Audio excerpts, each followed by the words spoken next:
तो स्टूडेंट्स, आज हम क्लास 6 एनसीईआरटी चैप्टर 2 कवर करेंगे on the trial of the earliest people.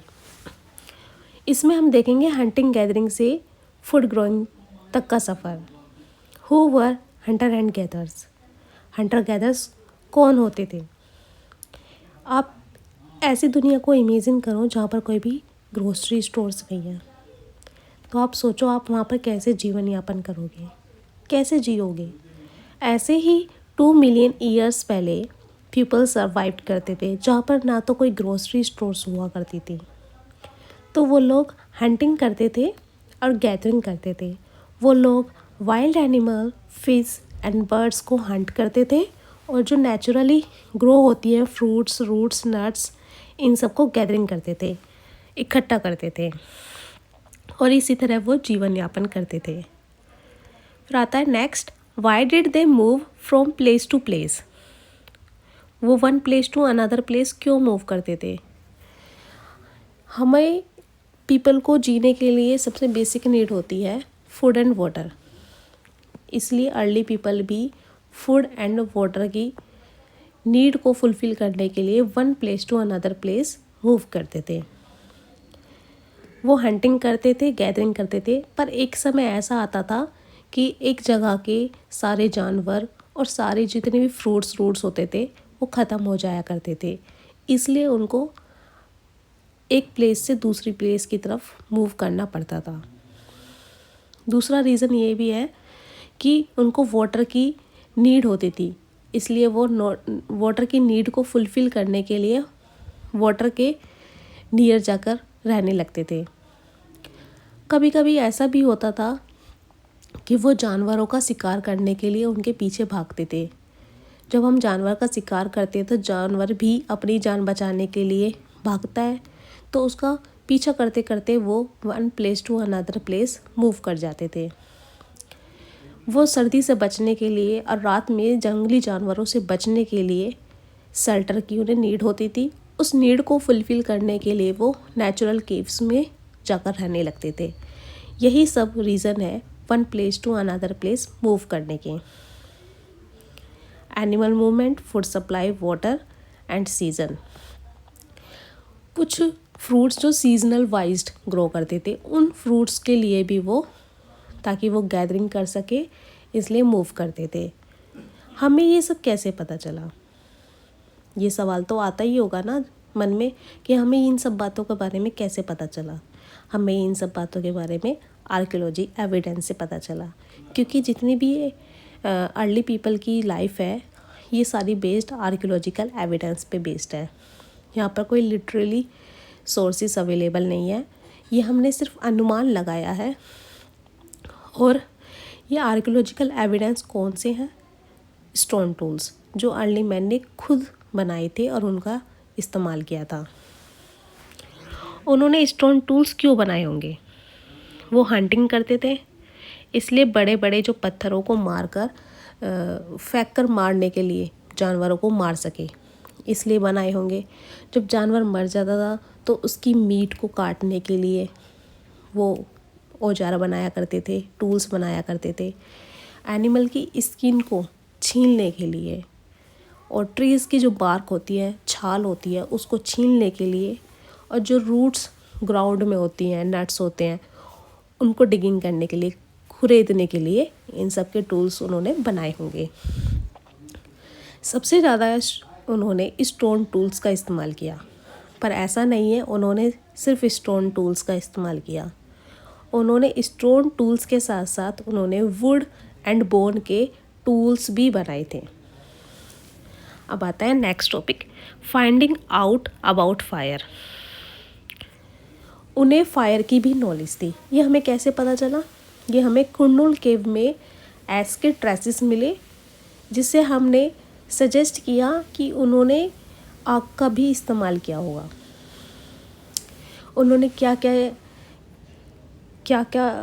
किस किस चीज़ के लिए इस्तेमाल किया होगा, ये सिर्फ हम अनुमान लगा रहे हैं, क्योंकि ये हमारा सारा आर्कियोलॉजिकल एविडेंस बेस्ड है। हम एग्जैक्ट इन्फॉर्मेशन नहीं दे सकते। तो हमने अनुमान लगाया है कि शायद वो फायर को as a light, source of light की तरह यूज़ करते होंगे। रात में अंधेरा हो जाता है तो उस अंधेरे को दूर करने के लिए फायर का इस्तेमाल किया होगा। जब वो एनिमल को हंट करते हैं तो उसको मीट को रोस्ट करने के लिए, पकाने के लिए उस फायर का यूज़ किया होगा। और रात में जब वो केव्स में सोते हैं तो जंगली जानवर घुसकर उन्हें मार ना दे, इसलिए वो शायद गुफा के बाहर आग जलाते होंगे ताकि उनसे बच सके। ये सिर्फ हमने अनुमान लगाया है, उन्होंने ऐसा किया है या नहीं किया ये हमें नहीं पता। आता है आ चेंजिंग इन्वायरमेंट। 12,000 ईयर्स एगो पहले हमारे इन्वायरमेंट में चेंज आया। हमारी स्टोरी जो स्टार्ट हुई थी 2 मिलियन ईयर्स एगो से स्टार्ट हुई थी, बट चेंज हमारे इन्वायरमेंट में 12,000 ईयर्स एगो पहले आया। पहले आइस एज हुआ करती थी, बट अब चेंज आ गया।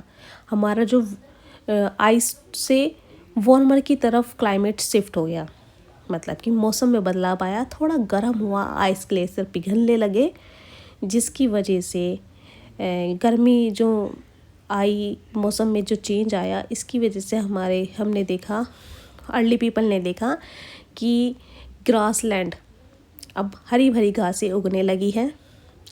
हरी भरी घासें में जब उगने लगी, उसमें बढ़ोतरी होने लगी, तो उन्हें खाने वाले जो जानवर होते थे, डियर होते थे, एंटीलोप होते थे, गोट, सीप एंड कैटल होते थे, उसमें भी उन्होंने बढ़ोतरी देखी कि जब ग्रास लैंड होने लगी तो उन्हें ग्रास को खाने वाले जो जानवर हैं उसमें भी उन्हें बढ़ोतरी नज़र आई। और उन्होंने एक और चीज़ नोट किया, एडिबल प्लांट्स।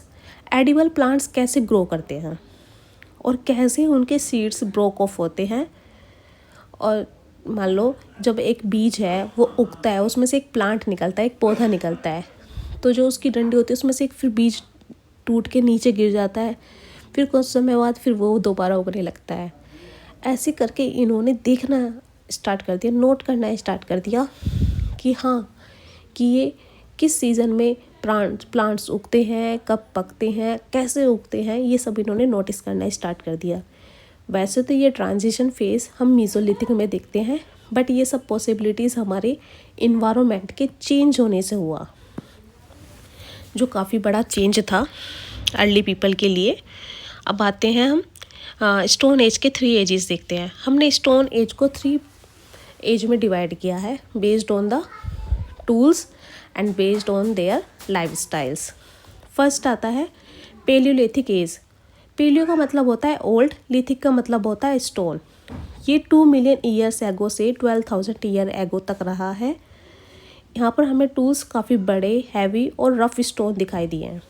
यहाँ पर पीपल हंटर और गैदर हुआ करते थे और उन्होंने फायर की भी डिस्कवरी इसी एज में की है। ये काफ़ी नोटेबल पॉइंट है। पेलियोलिथिक में उन्होंने फायर की डिस्कवरी कर ली थी। सेकंड आता है हमारा मीसोलिथिक। मीसो का मतलब होता है मिडल और लिथिक का मतलब होता है स्टोन। ये टाइम पीरियड रहा है 12,000 ईयर्स से लेकर 10,000 ईयर्स एगो तक। यहाँ पर जो टूल्स होते थे स्टोन के काफ़ी माइक्रोलिथ होते थे, काफ़ी स्मॉल हुआ करते थे और इनका इस्तेमाल काफ़ी ईजी करना हो गया था। छोटे छोटे स्टोन्स होते हैं तो काफ़ी हैंडल करने में ईजी होता है। और हमने यहाँ पर देखा था कि मीसोलिथिक में इन्होंने बोन्स और वुड्स के भी टूल्स यूज़ किए हैं। क्लाइमेट में चेंज आ गया था मीसोलिथिक में और ग्रास लैंड में ग्रोइंग स्टार्ट हो गई थी। थर्ड आता है न्यूलिथिक एज, जो कि हमारा टाइम पीरियड है 10,000 ईयर एगोस ऑनवर्ड। न्यूलिथिक का मतलब होता है न्यू, न्यू का मतलब होता है न्यू, लिथिक का मतलब होता है स्टोन। यहाँ पर हमें polish, sharp and fine edged tools मिलते हैं और इनका यूज़ होता है मोर्टार एंड पेस्टल्स, मतलब कि ग्राइंडिंग ग्रेन्स। क्योंकि न्यूलिथिक में हमने देखा था कि डोमेस्टिकेशन स्टार्ट हो गई थी और एग्रीकल्चर भी स्टार्ट हो गया था, तो इन्होंने ऐसे टूल्स बनाने स्टार्ट करे ताकि ग्रेन्स को ईजिली ग्राइंड कर सके, कूट सके, पीस सके। ऐसे टूल्स का उन्होंने यूज्ड किया था। न्यूलिथिक में ये लोग सेटल्ड लाइफ जीने लगे थे और यहाँ पर डोमेस्टिकेशन इन्होंने स्टार्ट कर दिया था और फार्मिंग इन्होंने स्टार्ट कर दी थी, एग्रीकल्चर स्टार्ट कर दिया था, तो लोग यहाँ पर फार्मर्स बन गए थे। न्यूलिथिक एज काफ़ी मीज़ोलिथिक जो होता है वो हमारा ट्रांजिशन एज होता है पेलियोलिथिक और न्यूलिथिक के बीच में। लोगों ने मीज़ोलिथिक में नोट करना स्टार्ट करा था और न्यूलिथिक में उन्होंने डोमेस्टिकेशन एंड और फार्मिंग स्टार्ट कर दी थी, एग्रीकल्चर स्टार्ट कर दिया था। बट ऐसा नहीं है, उन्होंने नोमैडिक लाइफ प्रॉपर तरह से छोड़ दी थी, हंटिंग एंड गैदरिंग भी वो करते थे। फिर आता है असेटल्ड, अब आता है the beginning of the farming and herding. लोगों ने फार्मिंग करना स्टार्ट कर दी थी और हार्डिंग मतलब पशु पालना स्टार्ट कर दिए थे। उन्होंने सबसे पहले वीट एंड बार्ले की क्रॉप को उगाया। पहला एनिमल उन्होंने वाइल्ड एंसेस्टर ऑफ डॉग को पाला। फिर उसके बाद उन्होंने सिप, गोट्स एंड कैटल को। फिर आता है डोमेस्टिकेशन ने, मतलब कि मैंने बताया था न्यूलिथिक में उन्होंने एक सेटल जगह रहना स्टार्ट कर दिया था, फार्मिंग स्टार्ट कर दी थी, पशुओं को पालना स्टार्ट कर दिया था, इसी को डोमेस्टिकेशन कहते हैं। फिर आता है असेटल्ड लाइफ।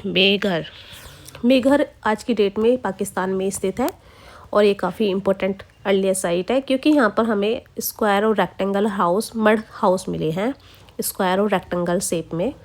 और यहाँ पर लोग बिलीव करते थे लाइफ आफ्टर डेथ में, क्योंकि यहाँ पर देखा गया है इन्होंने एक पर्सन को बरीड किया है गोट के साथ और उनको ऐसा लगता था कि इस मरने के बाद भी एक ज़िंदगी होती होगी, इसलिए इस गोट का उसे आवश्यकता पड़ेगी, इसलिए उन्होंने बरीड किया, उसके साथ दबा दिया था उसे मरने के बाद गोट के साथ। बरियल का मतलब होता है दबाना, देखते हैं ना हम जब मर जाते हैं तो लोग दबाते हैं, इस टाइप का। तो अब आता है मेजर आर्कियोलॉजिकल साइट्स। फर्स्ट है भीमबेटका, ये मध्य प्रदेश के रीजन में है नियर नर्मदा रिवर। यहाँ पर हमें रॉक पेंटिंग मिले हैं और सेटल्ड। भीमबेटका तीनों एज में काफ़ी पॉपुलर रहा है, पेलियोलिथिक, मीज़ोलिथिक एंड न्यूलिथिक में। यहाँ पर लोगों ने नेचुरल केव्स में रहते थे, सबसे ज़्यादा भीमबेटका का यूज़ किया क्योंकि यहाँ पर हीट से बचा जा सकता था, रेन से बचा जा सकता था और विंटर से बचा जाता था, जंगली जानवरों से भी बचा जा सकता था। जब वहाँ पर उन्होंने रहना स्टार्ट करा तो वहाँ पर उन्होंने कुछ चित्रकारी भी करी, पेंटिंग करना स्टार्ट कर दिया, कुछ वाइल्ड एनिमल्स उन्होंने बनाए थे। सेकंड आता है कुर्नूल केव्स, ये आंध्र प्रदेश के रीजन में है और तुंगा भाद्रा रिवर के पास है। यहाँ पर इन्होंने एस के ट्रेसिस को डिस्कवर करा है और जिसकी वजह से हमें ये पता चलता है कि इन्होंने फायर का इस्तेमाल किया है, शायद उन्होंने लाइट के लिए, मीट को कुक करने के लिए और जंगली जानवरों से बचने के लिए ये फायर का इस्तेमाल किया हुआ होगा, इसलिए ये साइट काफ़ी इम्पोर्टेंट हो जाती है। थर्ड आता है हुंसगी, ये कर्नाटका के रीजन में है, कृष्णा रिवर वैली के पास है। ये स्टोन टूल्स इन्होंने बनाए हैं लाइम स्टोन के, मतलब कि चूना पत्थर के, और ये फैक्ट्री साइट भी कहा गया है इसको क्योंकि यहाँ पर लोगों ने अपने हाथों से वेपन्स बनाए हैं और टूल्स बनाए हैं। तो अब आता है हमारा मेघर भी बोलन पास आज की डेट में ये पाकिस्तान में है, नियर इंडस रिवर, और ये अर्लीस्ट विलेज कहा जाता है। मतलब कि लोगों ने सबसे पहले बार्ले एंड वीट को यहीं पर उगाना सीखा और सिप और गोट को यहाँ पर पाला था, और लोगों ने यहाँ पर स्क्वायर और रेक्टेंगल मड हाउसेस भी बनाए और बरीड भी किया था, मैंने बताया था ऊपर, बरियल एक्टिविटी भी होने लगी थी यहाँ पर। फिफ्थ आता है बुरजाहोम, जो कि कश्मीर के रीजन में स्थित है और ये झेलम रिवर वैली के पास है। यहाँ पर इन्होंने पिट हाउसेस देखे हैं।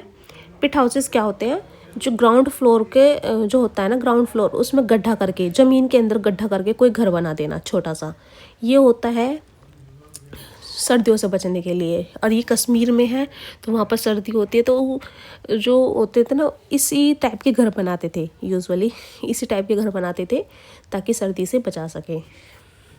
सिक्स्थ आता है कोल्डिवा, ये उत्तर प्रदेश के रीजन में है, नियर बेलन रिवर, और यहाँ पर हमें राइस मिली है और ये ओल्डेस्ट एविडेंस है राइस कल्टीवेशन के पूरे वर्ल्ड में। फिर आता है डाउजिली हेडिंग, ये असम के रीजन में है, ब्रह्मपुत्रा रिवर के पास, और यहाँ पर हमें मॉडर्न पेस्टल्स मिले हैं, मतलब कि यहाँ पर जो ग्रेन्स को ग्राइंड करने वाले टूल्स जो होते हैं वो मिले हैं, और ये जेडाटाइट स्टोन से बने हैं। जेडाटाइट एक टाइप है स्टोन का, जो टूल्स बने हैं मोर्टार्स एंड पेस्टल्स, ये जेडाटाइट स्टोन से बने हैं, जो कि चाइना में पाया जाता है। मैं एक बात और बताना चाहती हूँ आपको, जो हम ये साइट्स पढ़ते हैं इसके रीज़न, इसकी रिवर्स और इसकी डिस्कवरी काफ़ी इम्पोर्टेंट है point of exam point of view से। आई होप ये आपको काफ़ी यूज़फुल लगेगी क्लास, एंड आप लोगों को अगर ये क्लास काफ़ी यूज़फुल लगती है तो प्लीज़ मेरी वीडियो को लाइक करें, कमेंट करें कमेंट सेक्शन में, और प्लीज़ चैनल को सब्सक्राइब करें, press the bell icon for new updates also. Okay, thank you so much.